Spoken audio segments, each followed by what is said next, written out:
President Trump reminding the press that he's not to blame for dividing the nation. But does he have what it takes to bridge that divide? Here to weigh in, Fox News political analyst and co-host of The Five, Juan Williams. Juan, good morning. Thanks for getting up early with us and joining us. Good morning. We talk about division. The mainstream media is already trying to criticize Trump, saying he's dividing the nation. He points out that we had a president in Barack Obama who sought to fundamentally transform America, and people reacted to that fundamental transformation. Who really did divide this country?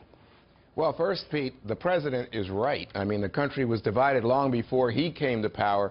And who divided the country? You know, there's so many critical moments that we've seen over the course of, let's say, the last 20 years. I would start with the Clinton impeachment, because when you go back to that, and that's the birth of so many of the liberal groups that were resisting the Republican effort to impeach the president, President Clinton. And then, of course, you come to the 2000 election, Bush v. Gore, and all the arguments over hanging chads.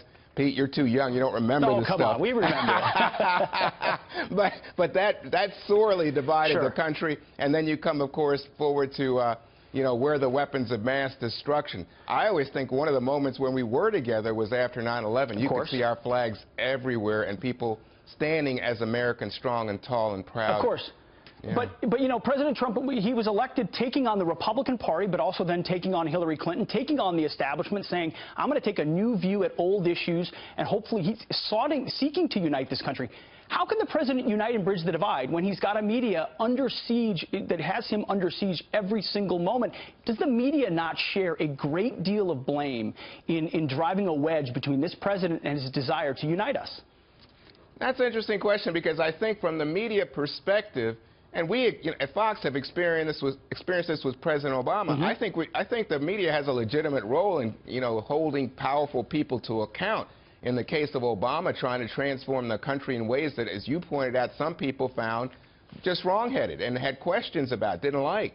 But when you look at President Trump, President Trump has his own media, social media power here.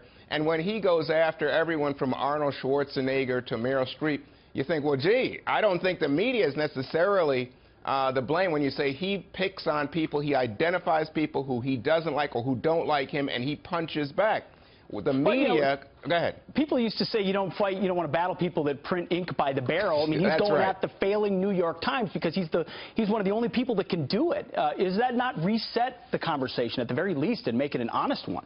Oh, reset, reform, transform. I mean, it's unbelievable. You know, to me, we've never seen a president with this kind of power. I thought the press conference this week, for example, was just pure. Donald Trump goes directly to the American people, directly to his base, and speaks their language. I don't know if you were following on Twitter, but so many people pointed out to me, if you listen to the Republicans, they loved it. If you listen to the Democrats, couldn't stand it. That's true. No, they'll call it Armageddon no matter what. Juan Williams, thanks for joining us. We appreciate it. My pleasure. If you'd have a great weekend. Likewise, sir. Thank you.